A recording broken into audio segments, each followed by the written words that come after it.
Bien, buenas noches a todos nuestros seguidores, a todos los espectadores de las redes sociales. Hoy iniciamos Ventana Legal a través de su canal Sol Streaming Online.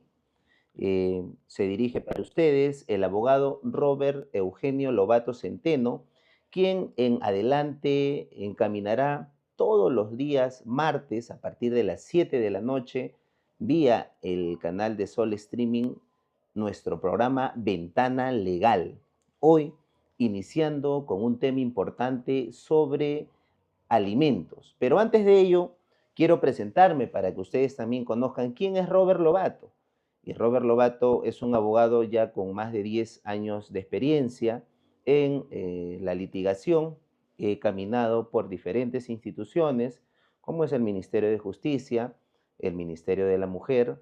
Actualmente soy abogado litigante y soy parte de un centro de conciliación aquí en la ciudad de Ica, y pues ahora responsable de este importante programa que busca dar a conocer a toda nuestra población diferentes aspectos en el ámbito legal, en el ámbito jurisdiccional.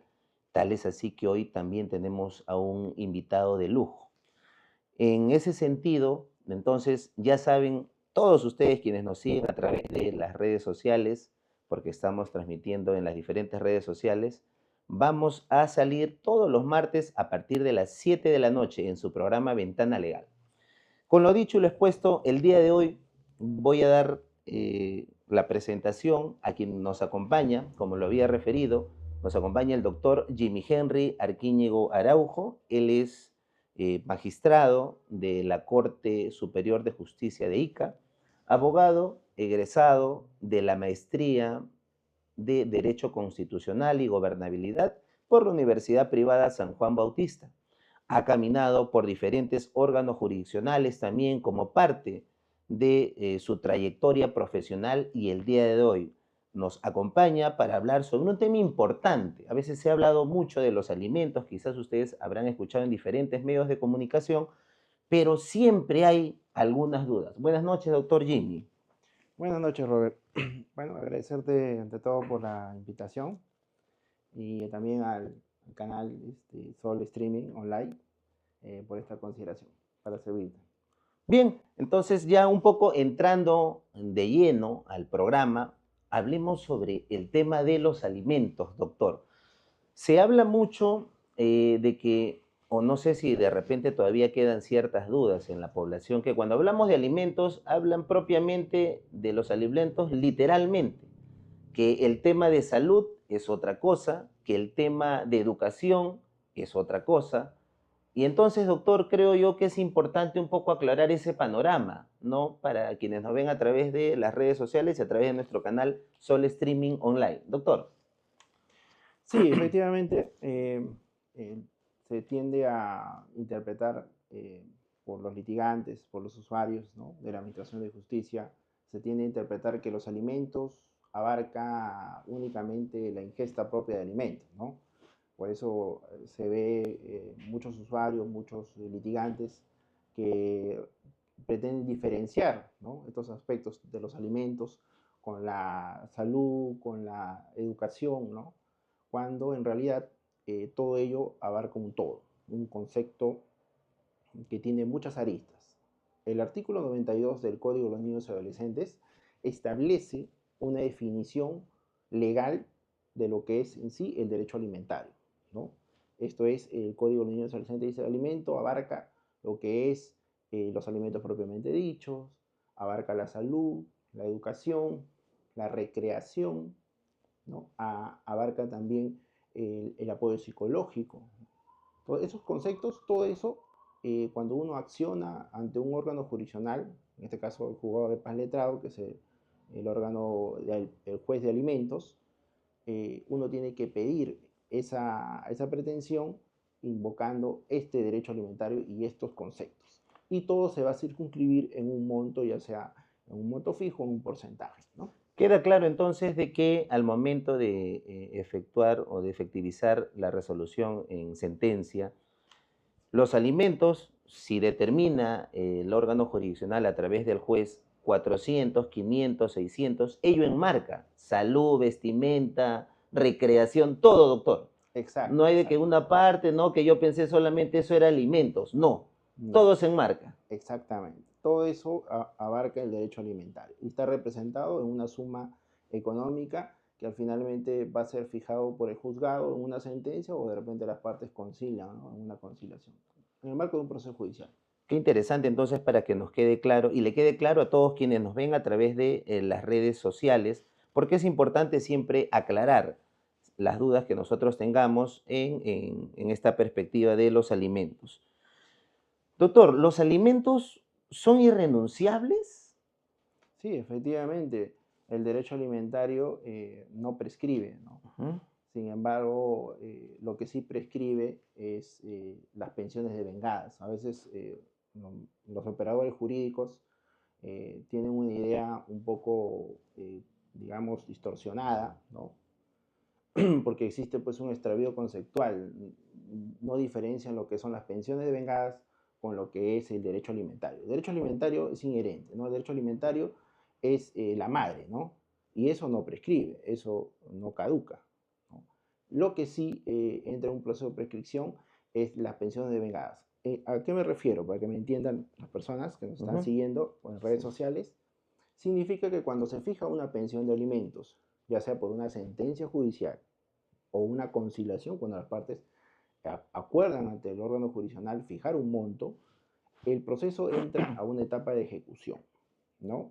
En la etapa de ejecución significa que se tiene que cumplir fielmente lo que se ha establecido mediante una sentencia o una conciliación. Esa es una etapa en el proceso por lo cual se busca ejecutar lo decidido. En ese sentido, si el demandado incumple las pensiones, se dice que el demandado está incumpliendo devengados por concepto de alimentos. Entonces, esos devengados, para que yo pueda reclamar, en este caso el alimentista, para que pueda reclamar, hay un plazo de prescripción. Y la ley actualmente señala, el artículo 2001 del Código Civil establece plazo de prescripción de 15 años para el de plazo para yo poder reclamar esos devengados. Eso sí prescribe más, no el derecho alimentario. Ah, ya, doctor. Qué interesante. Ya de repente en la parte final un poquito vamos con un parte de ejemplos, porque es importante siempre que las personas tengan claro sobre todo ese tema. Doctor, en la práctica sabemos de que, por ejemplo, eh, una pareja X, tienen a su menor hijo, que nace, por ejemplo, nació en el año 2018. La señora, por desconocimiento, por no generarle ningún tipo de inconvenientes ni de molestias de repente al padre, que normalmente son los padres los demandados. Es raro también ver madres demandadas, pero también lo hay, ojo, porque también Sí, tiene obligación de ser el caso. Nace el pequeño en el año 2018, pero la señora inicia su demanda, doctor, en el año 2023. Y en algunos casos tienen cierta duda y refieren, ah, no, pero entonces yo le puedo cobrar desde que nació mi hijo en el año 2018 a través de mi demanda, doctor. ¿Se podría en ese sentido o no? ¿Cómo de, es el caminar de la demanda? ¿Desde dónde empieza a correr los alimentos? bien. Efectivamente, también existe ahí alguna confusión, pero se establece lo siguiente. El derecho a la pensión de alimentos corre o tiene vigencia desde la notificación del demandado con la demanda, anexos y resolución admisoria. Desde esa fecha que se le notifica al demandado con el contenido de la acción, con el contenido de la demanda, desde ahí empieza a correr la pensión de alimentos, ¿no? Uno puede tener, como ha manifestado el caso, el hijo puede haber nacido 2018. con fecha anterior a la iniciación de la demanda, ello no implica de que desde ahí corran los alimentos. Los alimentos corren desde que lo notifican. Y también se establece que no es en la sentencia, sino es desde que le notifica. También hay confusión de que dicen, no, salió la sentencia y desde ahí corren, o salió la conciliación y desde ahí corren. No, la ley establece claramente que la pensión de alimentos sigue o es vigente desde la notificación del demandado con la demanda, anexos y la resolución que admite a trámite la demanda. Doctor, de allí sacamos la siguiente pregunta. ¿Y qué pasa cuando el demandado es inubicable? Supuestamente ha consignado una dirección en RENIEC, digamos, de un familiar, pero se le notifica a esa dirección que está en RENIEC del demandado, pues él ya no vive. Digamos, el familiar agarra y puede devolver la notificación, doctor, ¿no? Puede devolver la notificación. ¿Y qué pasaría? El menor en ese caso quedaría en estado de abandono, en estado que el padre no podría ya definitivamente pasar, o hay por ahí alguna alternativa legal, doctor, para salvaguardar los alimentos del menor. Claro, definitivamente, cuando existe una imposibilidad de la notificación vía cédula de notificación al demandado, ya sea porque su dirección sea inubicable, ¿no? El demandado, digamos, no tiene un domicilio conocido, ¿no? En esa situación existen otros mecanismos de notificación. Esto es la notificación por edicto. Esta notificación por edicto permite que el demandado sea notificado a través de publicaciones que se hagan en los diarios de mayor circulación del país, como el Diario El Peruano y el diario de mayor circulación de la localidad. Si hablamos de Ica, obviamente tiene que ser el diario de mayor circulación de Ica, ¿no? Entonces, esta notificación por edicto, a través de la publicación en diarios, permite que la formalidad de la notificación se cumpla.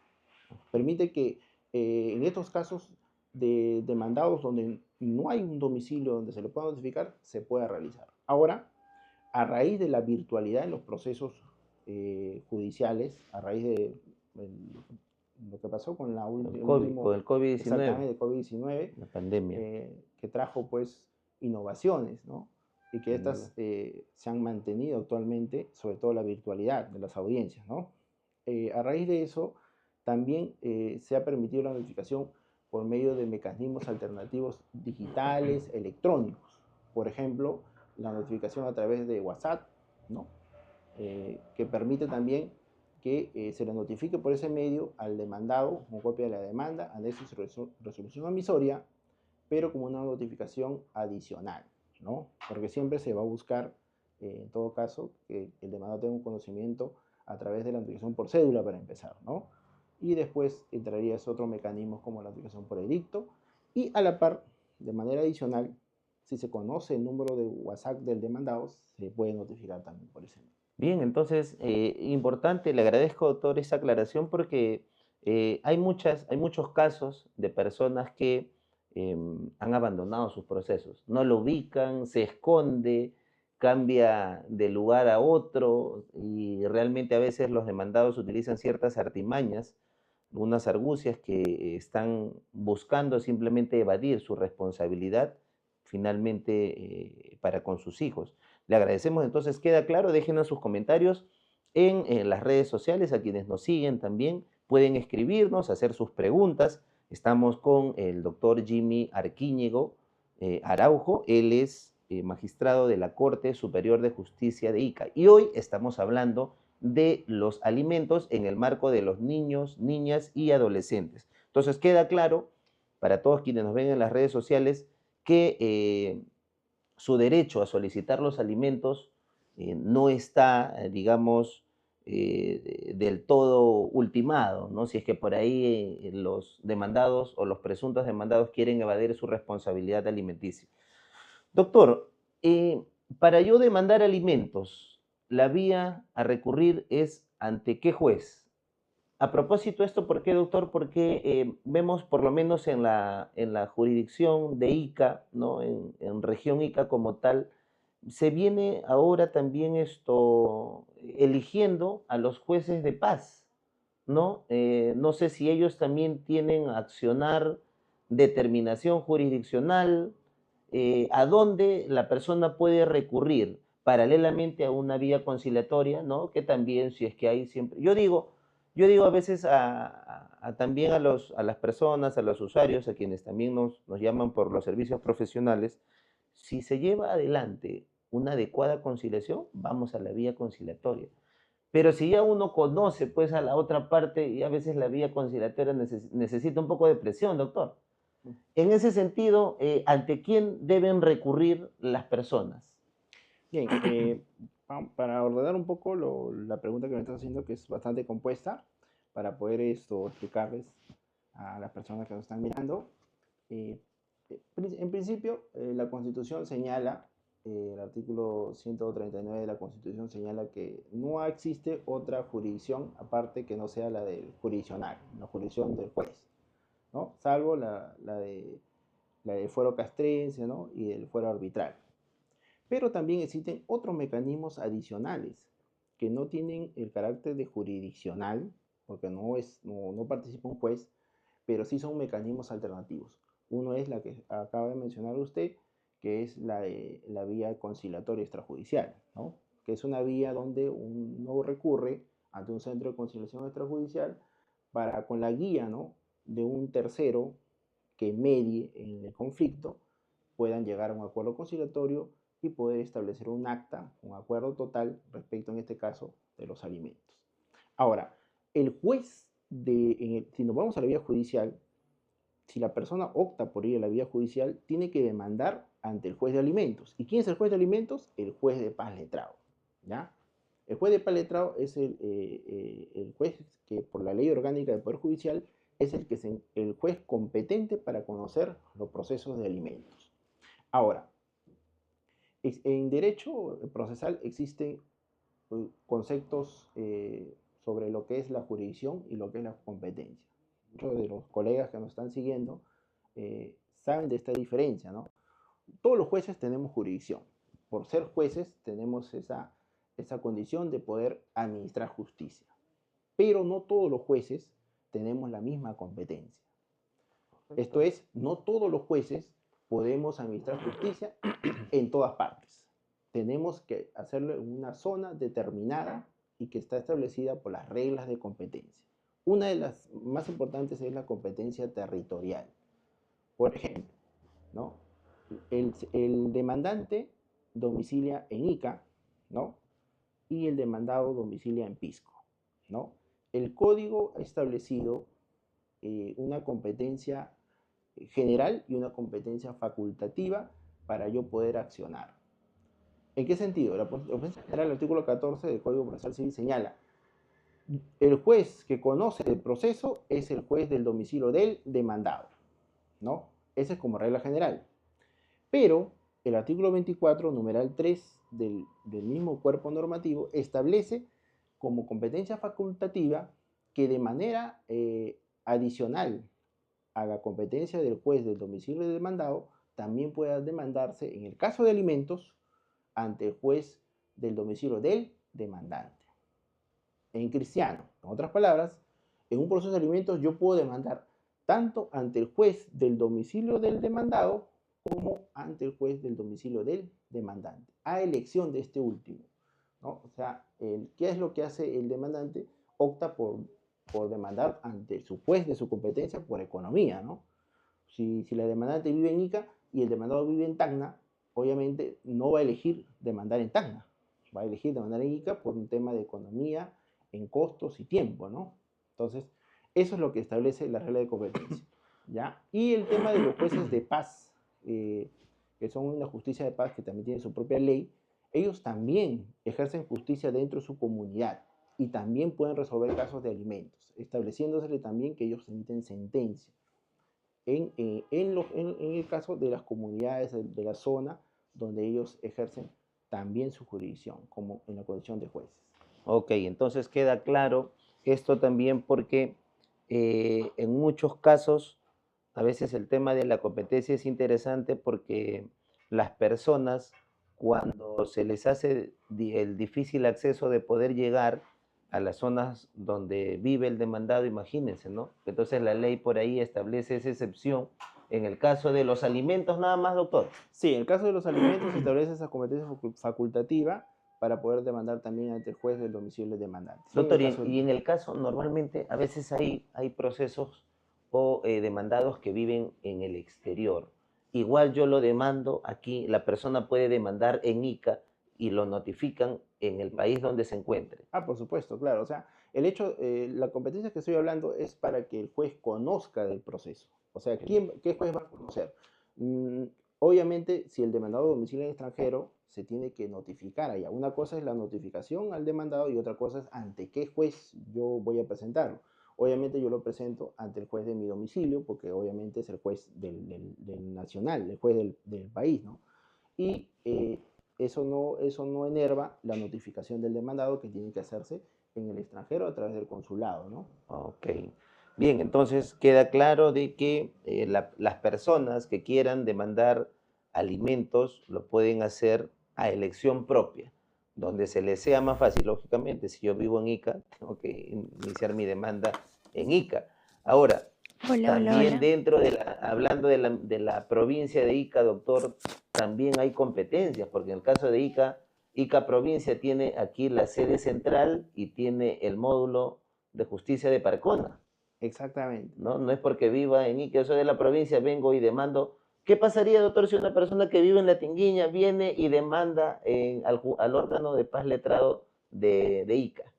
Podría hacerlo siempre y cuando el demandado domicilia en ICA, Aunque, ¿no? En ese caso, si el demandado domicilia en ICA y no domicilia ni en Los Molinos, ni en Parcona, ni en el distrito de la Tinguiña, si domicilia en ICA, podría demandarse en ICA, a pesar de que la demandante viva en la Tinguiña, por ejemplo, ¿no? porque elegiría la competencia del demandado, ¿no? Correcto. Porque ella dice, bueno, es lo que ella, digamos, la parte demanda es lo que según ella le conviene, ¿no? Lo puede hacer. Pero si ella domicilia en la Tinguiña, si la parte de demanda domicilia en la Tinguiña y el demandado también domicilia, por ejemplo, en la Tinguiña, ya no sería competente el juez de ICA. Tendría que ser el juez del módulo básico de justicia Parcona. ¿Por qué? Porque existe un juzgado de paz letrado ahí y es el competente para esos Correcto. procesos. Gracias, doctor. Qué importante entonces son esas aclaraciones para que ustedes tengan claro. Déjenos sus preguntas a través de hay preguntas. A ver, nos hablan en interno de producción que hay preguntas. Adelante, adelante las preguntas. Tenemos un comentario de Daisy Euribe. Ella busca que lo orienten. Dice que ha trabajado 20 años en una galería de ropas, pero sin beneficios, ni boletas, ni recibos por honorarios. Ella quisiera saber si le corresponde algún beneficio laboral. Bien, Bueno, doctor. sí, bueno, la pregunta es sobre otra materia, ¿no? No tiene que ver relacionado con los alimentos. En todo caso, podríamos ensayar alguna respuesta para la persona que nos está siguiendo. Definitivamente lo que ella tiene que es asesorarse, ir a un abogado especialista en laboral, Derecho. ¿no? Que le pueda orientar, porque los beneficios que una persona tiene, los derechos laborales son irrenunciables, ¿no? Y una vez que esos derechos son adquiridos y los puede demandar ante una instancia judicial que es un juzgado laboral, ¿no? Siempre y cuando, doctor, hay alguna relación contractual. Lo que pasa es que a Sí, veces no hay relaciones contractuales, sí, solamente pero debo... existe la desnaturalización del contrato, ¿no? Ajá, Cuando a veces, lo que a veces el empleador quiere, busca siempre a veces evadir. no crear, claro, Ah, un vínculo laboral, ¿no? Porque existen pues requisitos para poder ser considerado trabajador, pero también si el trabajador, a pesar de no tener una relación laboral, sino de repente una relación de naturaleza civil, por ejemplo, una prestación de servicios, ¿no? ujú. Realiza una actividad que es propiamente de un trabajador, ¿no? Esto es, tiene un horario, está subordinado, recibe una remuneración. Esta persona puede demandar la desnaturalización del contrato y obviamente puede acceder a todos los derechos que le corresponden como un trabajador. Bien, ¿No? excelente. Bueno, se ensayan una de las posibles respuestas. Siempre primero es el hecho de poder asesorarse, porque hay que ver cuáles son los medios de prueba, qué documentación maneja. Les agradecemos siempre de todas maneras que estén al pendiente. Hoy hablamos, señorita Uribe, si mal no recuerdo que nos ha hablado producción, hablamos sobre el tema de alimentos, pero próximamente déjenos también sus comentarios de repente sobre qué temas, qué materias desearían que toquemos dentro del programa. Van a caminar por los pasillos de nuestro canal una serie de profesionales de calidad que lo que buscan siempre es orientar, guiar, ¿no? Transparentar siempre la información legal que ustedes, el ciudadano de pie, el ciudadano común, desconoce. Así que continúen dejándonos sus comentarios en las redes sociales. Para ustedes, hoy estamos conversando con el doctor Jimmy Arquiño Araujo sobre el tema de alimentos. Bien, no sé, ¿hay más preguntas, producción? Todavía, todavía. Seguimos entonces. Sí, hay más preguntas. A ver, producción, Ya. caramba. Continuamos entonces con las preguntas, doctor, si me permite. Otra de las dudas que tienen nuestros seguidores es ¿hasta qué edad deben los padres pasar los alimentos a los hijos? Ya, listo. En sí, nuestro tema es en el marco de los niños, niñas y adolescentes, pero doctor, es parte de. Sí, sí, Adelante. claro, sí, muy agradecido por la pregunta. Sí, esto también existe bastante confusión sobre el tema de hasta cuándo, ¿no? Los alimentistas, ¿no? Los acreedores alimentarios pueden gozar de ese derecho de alimentos, ¿no? El hijo doctor que esté en casa, así piernas cruzadas, descansando, puede seguir solicitando alimentos. Miren, la norma establece, en principio, que los alimentos es hasta los 18 años, ¿no? Eso es lo que establece la norma, hasta que, digamos, cumple la mayoría de edad. Pero también establece una excepcionalidad, ¿no? En el caso que la pensión de alimentos pueda extenderse hasta los 28 años, ¿ya? Hasta los 28 años de edad. Pero tiene que acreditar dos cosas principalmente. Estar cursando estudios en forma exitosa, estudios superiores, ¿no? En forma exitosa, esto es que tenga un récord de notas aprobatorio, ¿no? Para poder justificar que todavía tiene esa necesidad de los alimentos. Y también, o que tenga alguna enfermedad o una condición física que le impida valerse por sí mismo, ¿no? Entre esa situación, sí podría continuar el derecho alimentario, solo hasta los 28 años. Excepcionalmente hasta los 28. Pero bueno, ya hay una serie de requisitos que también tiene que presentarse. Ojo, pero los padres también, doctor, en ese sentido, hay padres que en algunos casos recurren a los colegas ya cansados de decir, doctor, pero ya cumplí, pues ya apoyé a mis hijos, ya son profesionales, ya están trabajando y voy a seguir pasando, doctor, un poquito para ampliar de repente la pregunta de nuestra seguidora, nuestra espectadora. Sí, ¿Es así, doctor? ¿Qué habría que hacer allí? Porque dicen, ¿hasta cuándo, doctor? Yo ya no tengo fuerzas. Ya mi hijo trabaja, está en una institución, ¿tengo todavía la obligación de seguirle pasando? ¿O de manera puntual, doctor, qué habría que hacer? no, definitivamente, justamente es lo que les estaba mencionando. Si esta persona ya no está estudiando, ya culminó sus estudios, ya es un profesional, obviamente su estado de necesidad ya desapareció, ¿no? Esa situación excepcional que permitía la ley ya no concurre, ¿no? Entonces no habría justificación para que se le continúe con la pensión. Ahora, esto no opera de forma automática. ¿A qué me refiero? A que si el estudiante termina sus estudios superiores, ¿no? Y automáticamente los alimentos quedan sin efecto. No, para eso se requiere que el interesado, en este caso el obligado alimentario, en este caso si es en una relación entre padre e hijo, el papá que está pasando los alimentos, él tiene que acudir al órgano jurisdiccional, tiene que accionar, tiene que demandar exoneración de alimentos. ¿Para qué? Para que se deje sin efecto la pensión. Dado esa condición, si se da la situación de que ya desapareció el estado de necesidad, ¿no? El hijo, como el ejemplo que están mencionando, ya terminó sus estudios, ¿no? O sea, el caso que de repente está estudiando, pero no lo está haciendo de forma exitosa, ¿no? Como dice, no está cumpliendo académicamente. En esa situación yo puedo demandar exoneración de alimentos. Ya, Eso es.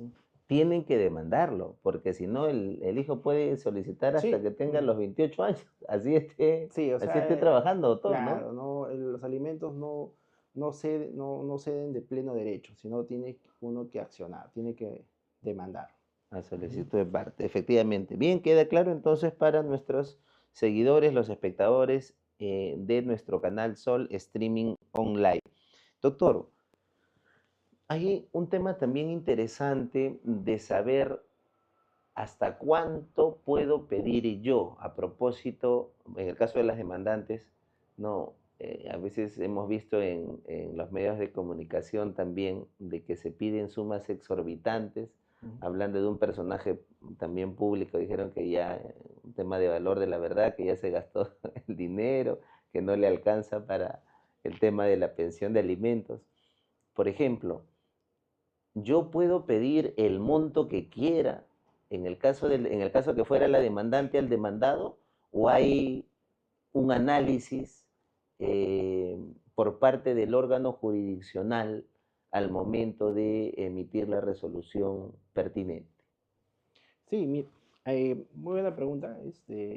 Es claro que el abogado que asesora, ¿no?, al usuario, en este caso al acreedor alimentario, eh, puede plantear como pretensión una suma económica alta, ¿no?, exorbitante, como le hicimos en el argot jurídico coloquial, ¿no? Hablamos de que papel aguanta todo, ¿no? Podemos poner, el abogado o el litigante coloca una pretensión económica bastante exorbitante, ¿no? Entonces, sin embargo, toca la parte del análisis del juzgado, ¿no?, a través del juez. El juez lo que tiene que hacer es analizar si esa pretensión es proporcional o razonable con el caso. Y para eso existen criterios para regular la pensión de alimentos. El artículo 481 del Código Civil establece tres aspectos que debe analizarse para fijar o regular una pensión de alimentos. Primero, las necesidades del alimentista. El juez tiene que fundamentar las necesidades que ha acreditado, ¿no?, o que se presume en caso de menores de los alimentistas. Tiene que establecer las posibilidades económicas que tiene el demandado, determinar cuáles son esas posibilidades económicas. Si el demandado es un trabajador independiente, ¿no?, o es un trabajador dependiente, cuánto es la remuneración que percibe, ¿no?, por todo concepto, y hacer un análisis en base a esas posibilidades, ¿no?, y establecer en base a esas posibilidades la pensión que correspondería, con criterio de proporcionalidad y razonabilidad. Y además, un tercer aspecto más, que es las obligaciones que principalmente esté sujeto el demandado. ¿A qué me refiero? El demandado, como se da en la situación real, ¿no?, el demandado muchas veces tiene otras obligaciones, o tiene otra carga familiar. Entonces, el juez tiene que entender que los alimentos tienen que ser por igual para todos los menores, porque todos los menores tienen los mismos derechos, ¿no? No implica, como anteriormente teníamos en nuestro ordenamiento jurídico anterior, nuestro Código Civil anterior de 1936, se establecía pues una diferenciación, ¿no?, entre el hijo extramatrimonial y el hijo matrimonial. Había cierta discriminación. Eso desapareció, ¿no? Eso no existe. Actualmente todos los hijos tienen los mismos derechos. En ese sentido, el juez tiene que ver si existe otra carga familiar. Entonces tiene que regular, tiene que reajustar la pensión para no desproteger el derecho alimentario que también le corresponde a esos otros menores. Y en base a eso, graduar la pensión con criterio de proporcionalidad y razonabilidad. Doctor, normalmente, eh, propio quizás de la realidad, tenemos a nuestros hermanos mototaxistas, ¿no? A las personas que normalmente se dedican a manejar su mototaxi o taxista. Eh, un aproximado, ¿cómo evalúan allí? Ellos van a decir, solamente soy un taxista y gano 20 soles y no me va a alcanzar en mérito a ello. Bueno, no podría precisarte exactamente cuánto, porque sería adelantar criterio, Adelantar criterio. claro, Correcto, pero doctor. sí, efectivamente, ¿no? O sea, cada trabajo tiene su connotación, ¿no? Tiene su alcance, y a veces el juez tiene que, el juez tiene que ser un profesional, eh, digamos, todista, ¿no? Tiene que saber sobre la realidad también en la que vivimos, ¿no? En la realidad en la que se desempeñan las personas. Imaginemos un trabajador de campo, una persona que vive en una comunidad, no va a ganar lo mismo a un campesino o una persona que vive en la comunidad, no va a ganar lo mismo que una persona que está en una urbe, en una ciudad, o que percibe una remuneración, ¿no? Que trabaje, sea un trabajador dependiente. O sea, todas esas situaciones se evalúan, ¿no? Así como los mototaxistas, ¿no? Los mototaxistas también hacen una labor diaria, ¿no? Al salir a trabajar, ¿no? Entonces ellos también reciben de acuerdo si la movilidad que tienen es propia, es alquilada, todo eso se evalúa. Entonces, en base a eso se determina una pensión, principalmente con criterio de proporcionalidad y razonabilidad, como ya les he manifestado. Doctor, y en el caso que sean personas dependientes, personas que trabajen para una institución, no una institución del Estado, una institución pública o privada también, pero que ellos sí perciban de manera mensual un monto fijo. Ahí sí hablaríamos en base a porcentajes, doctor. Sí, efectivamente, porque obviamente la parte demandante tiene que, digamos, decirlo en su pretensión, tiene que indicar, señor juez, yo pretendo el 50%, 60%, 40%, ¿no? De la remuneración que percibe el demandado en su condición de trabajador de tal empresa, ¿no? O si trabaja para el Estado, de tal institución del Estado, ¿no? Así como sus beneficios, todo concepto que perciba, ¿no? Gratificación o bonificación. Tiene que señalarlo, ¿ya? ¿Para qué? Para que, pues, en base a eso pueda fallar al momento de emitir la sentencia, puede emitir la sentencia en base a esa pretensión, ¿no? Ahora, se puede dar en el caso que también, como los procesos de alimentos para niños y adolescentes, es elástico, ¿no? Es flexible. Las normas no se aplican con rigurosidad porque se trata de derechos de menores, ¿no? Entonces, en esos casos también se permite de que uno pueda cambiar la pretensión, ¿no? Pueda modificar de repente, si el demandado ya no trabaja, se entera que el demandado ya no es dependiente, ya no es un trabajador que trabaja por una institución pública o una institución privada, sino que ahora ya es independiente. Entonces, podría, señor juez, cambio de pretensión a monto fijo, ¿no? Entonces, el juez tiene que evaluar eso y, ya, ¿sí? Se da la situación, entonces sí, podemos modificarlo. ¿Por qué? Porque se tiene que interpretar de manera elástica la norma, no rigurosamente.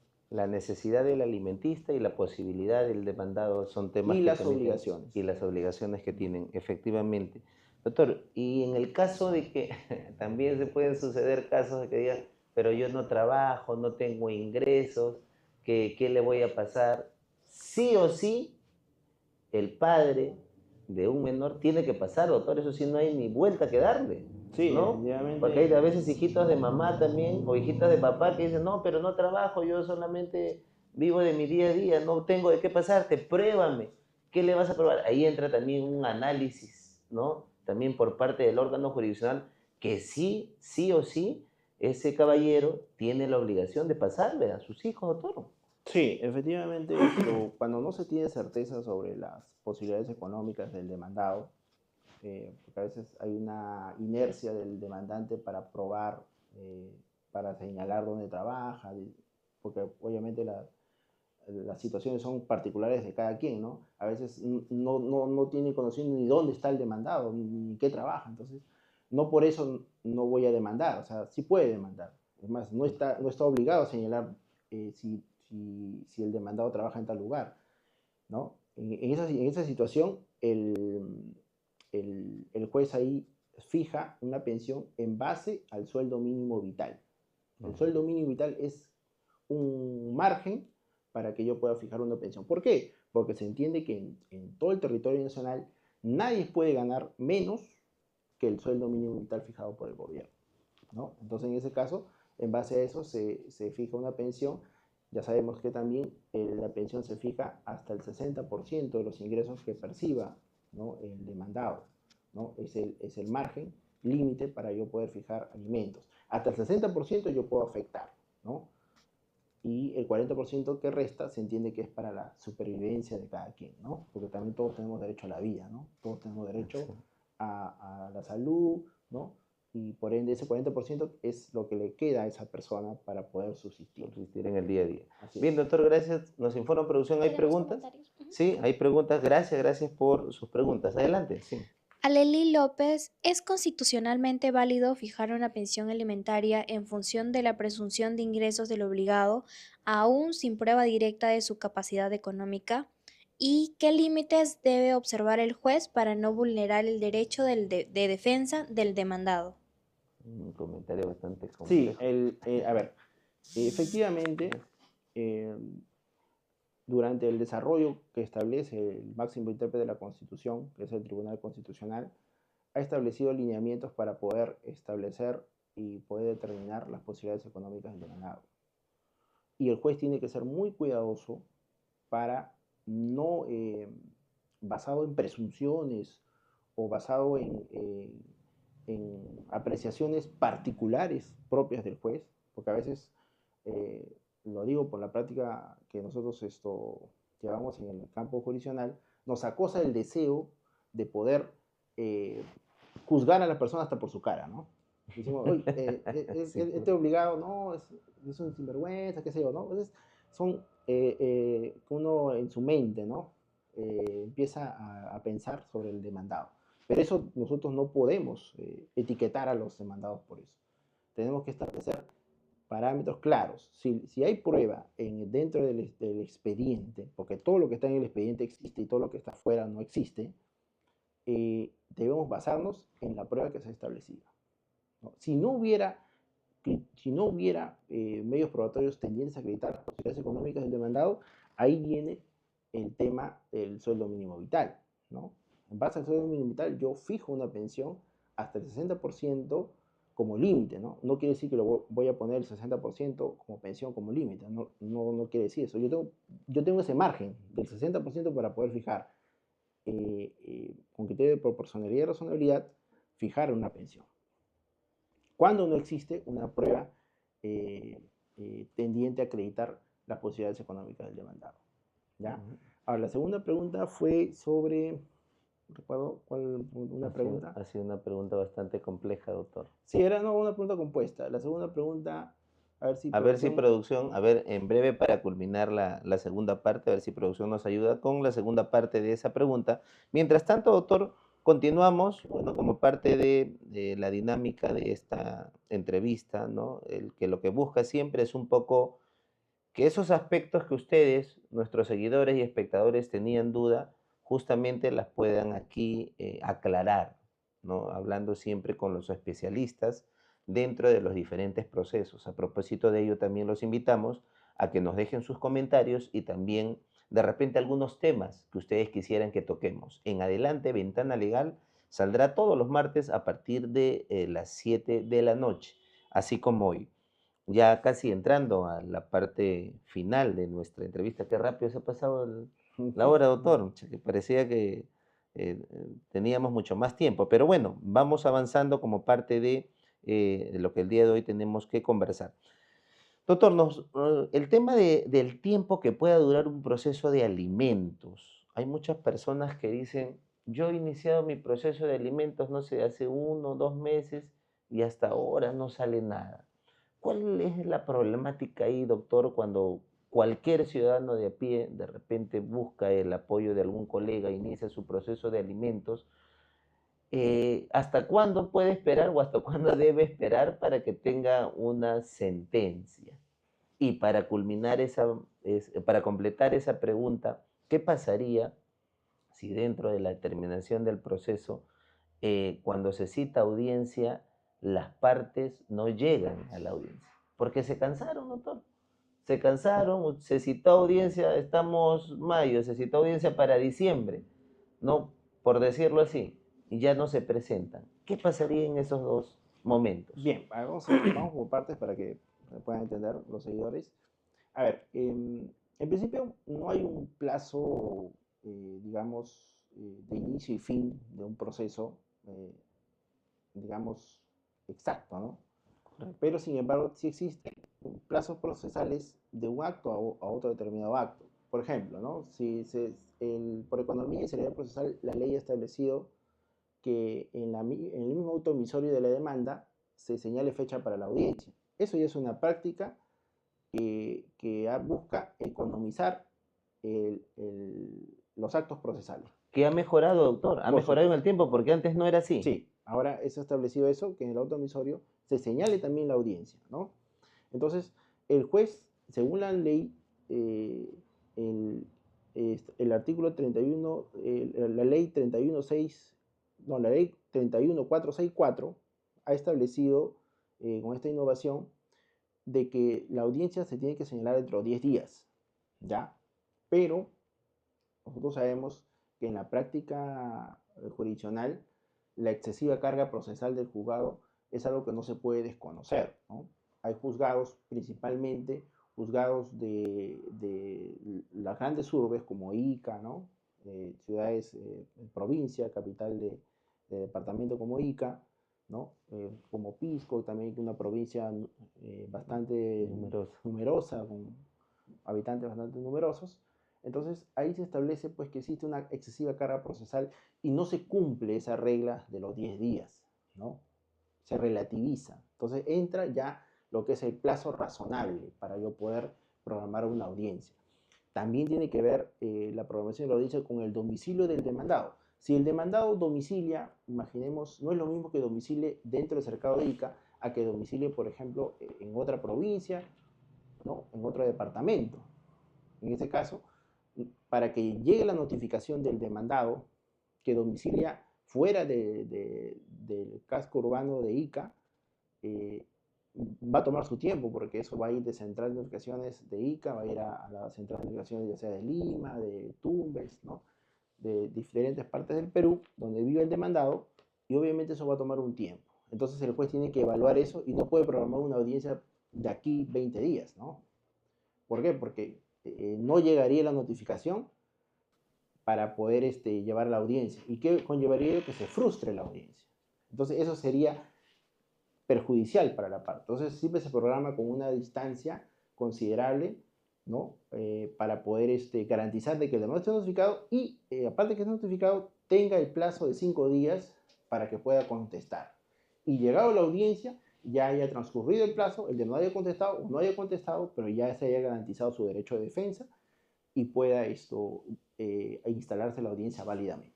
Doctor, y si no se presentan, como le comentaba, si no se presentan las partes, ni el demandante ni el demandado? Sí, efectivamente, la innovación que también trajo esta ley 31464 también, que fue recogido en tiempo de pandemia de la directiva que salió, ha establecido que no es necesario, ¿no?, de que esté presente la parte demandante y demandada para que el juez emita sentencia.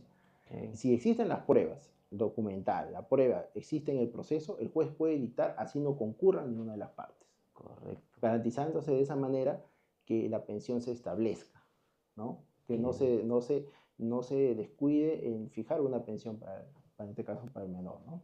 Qué importante esa innovación. De repente, antes de que producción, están las redes en movimiento, que me parece muy bien, sigan dejándonos sus comentarios, pero lo que ha referido el doctor, qué importante, porque con eso solamente la persona basta prácticamente que inicie su demanda y de allí vendrá lógicamente la sentencia en el debido momento con los plazos que ha referido el doctor Jimmy Arquíñigo.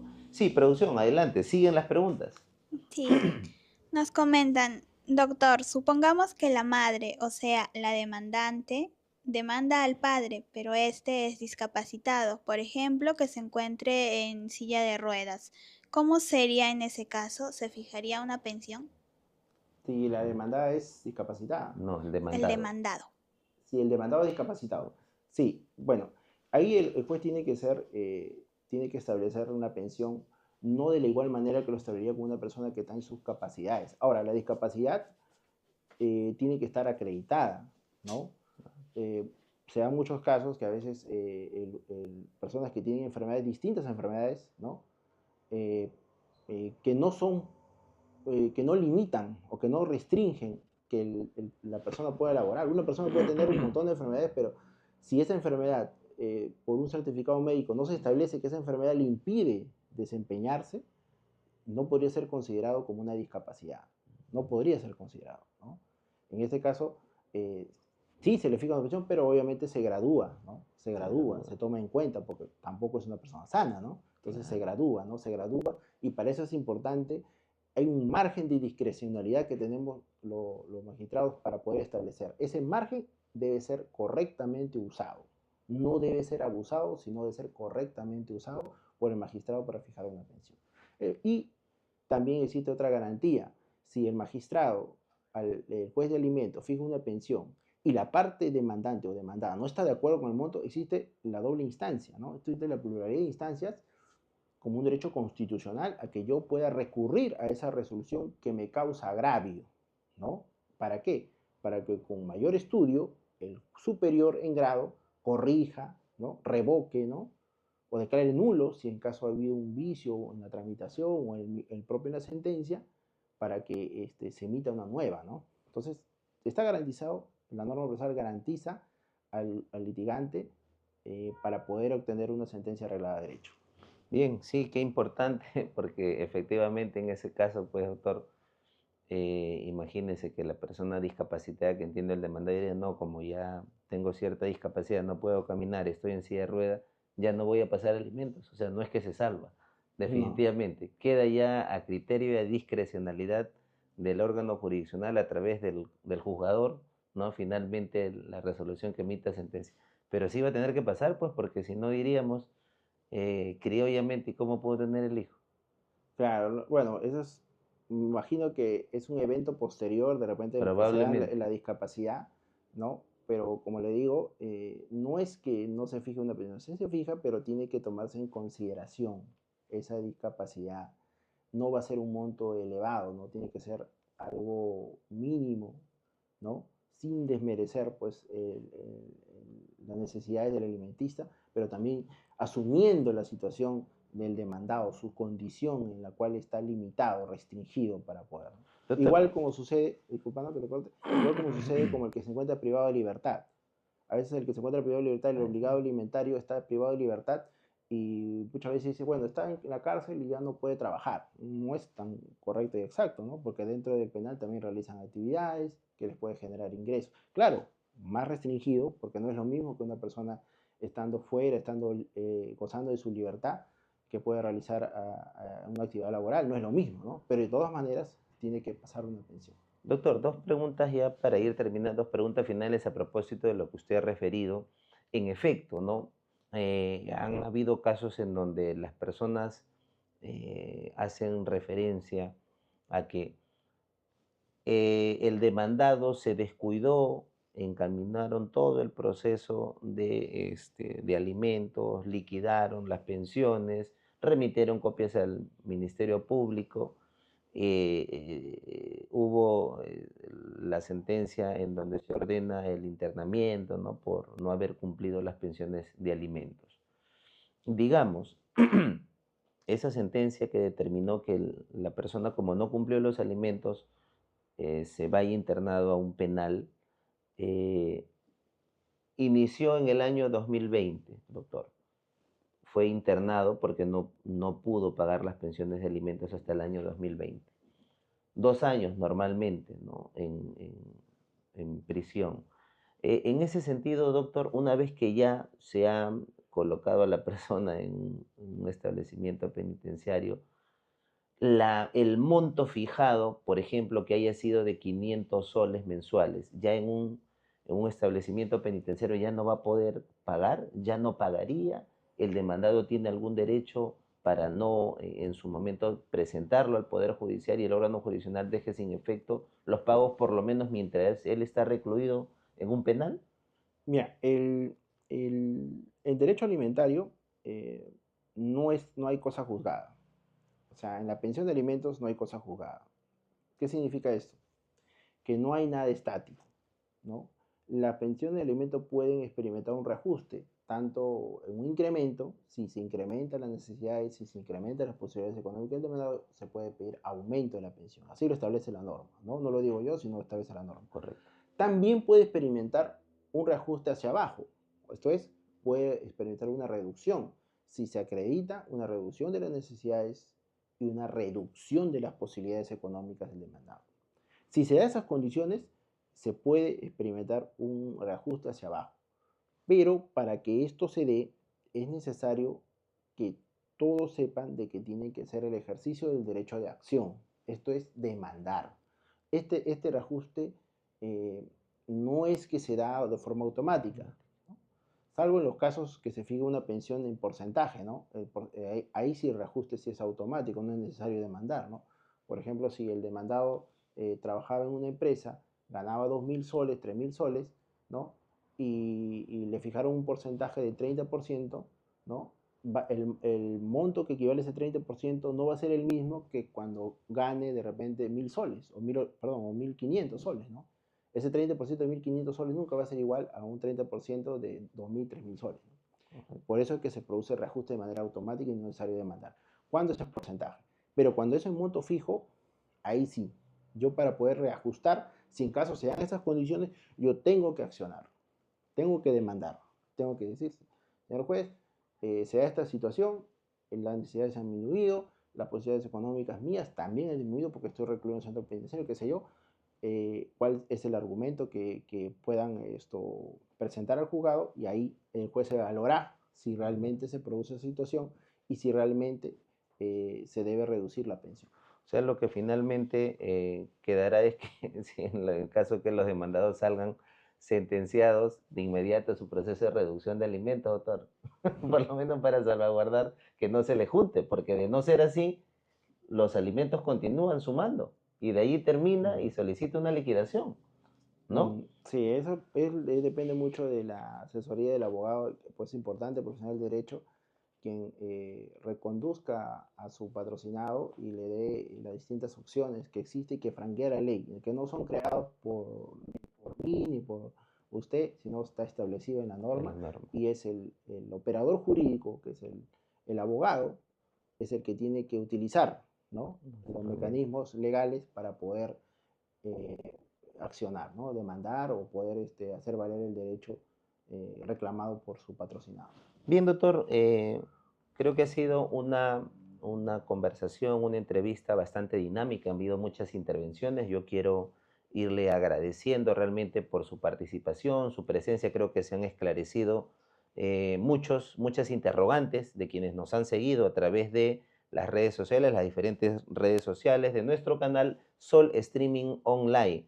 Hoy día hemos estado con el doctor Jimmy Henry Arquiñego Araujo, hablando sobre los alimentos en el marco de los niños, niñas y adolescentes. Doctor, palabras finales para ir cerrando nuestro programa de inicio, hoy que hemos inaugurado nuestro programa Ventana Legal para todos nuestros seguidores. Sí, bueno, agradecer por la invitación y la oportunidad de poder dar algunas nociones sobre el derecho alimentario, que es un tema recurrente en nuestra sociedad y que es importante que la población lo conozca, ¿no? Entonces, solamente me queda decirles a las personas que nos están siguiendo, que nos están observando a través de las distintas redes sociales, que el mecanismo para poder reclamar nuestros derechos está establecido en la ley, ¿no? Está establecido y solamente queda que ustedes recurran a los distintos mecanismos para poder hacer valer sus derechos. No es que esto se establece de una forma antojadiza por parte de mi persona o de los operadores, abogados, sino es algo que está establecido en la ley y que ustedes deben informarse para poder hacer valer sus derechos. Y solamente me queda también desearles suerte y que puedan superar algún inconveniente o una controversia que ustedes tengan. Ahí están los mecanismos que establece la ley, los distintos órganos de administración de justicia para poder cristalizar sus derechos. Bien, muchas gracias, doctor. Y solo para culminar con lo que ha referido el doctor Jimmy Henry Arquiñego Araujo, él es magistrado de la Corte Superior de Justicia de Ica. En efecto, es más, hoy ya los órganos jurisdiccionales también a través de los jueces atienden a la población de manera directa en el horario establecido, doctor, ¿no? Sí. Entonces, para que también ustedes con de repente mayor necesidad o de repente necesiten que les aclare algún tipo de inconvenientes de su proceso, se acerquen a hablar con los jueces. Los jueces finalmente están para atender también a la población en los horarios que los órganos jurisdiccionales determinen. Claro, y solo para precisar, es siempre y cuando las personas tengan un proceso judicial, ¿no? No es que las personas van a ir y sin proceso, ¿no? Tiene que haber un proceso de por medio para que haya ese interés para poder acudir al orden jurisdiccional. quien no es que va a asesorar, sino simplemente les va a indicar el estado del proceso, ¿no? Le va todo lo referido al proceso. Y si el proceso está en el despacho del juez para resolver o sentenciar, ese tiene que ser su estado, ¿no? Para que se pueda atender. Bien, eso es todo. Bien, muchas gracias, doctor. Ha sido para ustedes el abogado Robert Lobato, quien en adelante vamos a estar todos los martes a partir de las 7 de la noche a través de nuestro canal Sol Streaming Online. Sol nos une. Muchísimas gracias. Buenas noches. Gracias. Buenas noches. Gracias, doctor.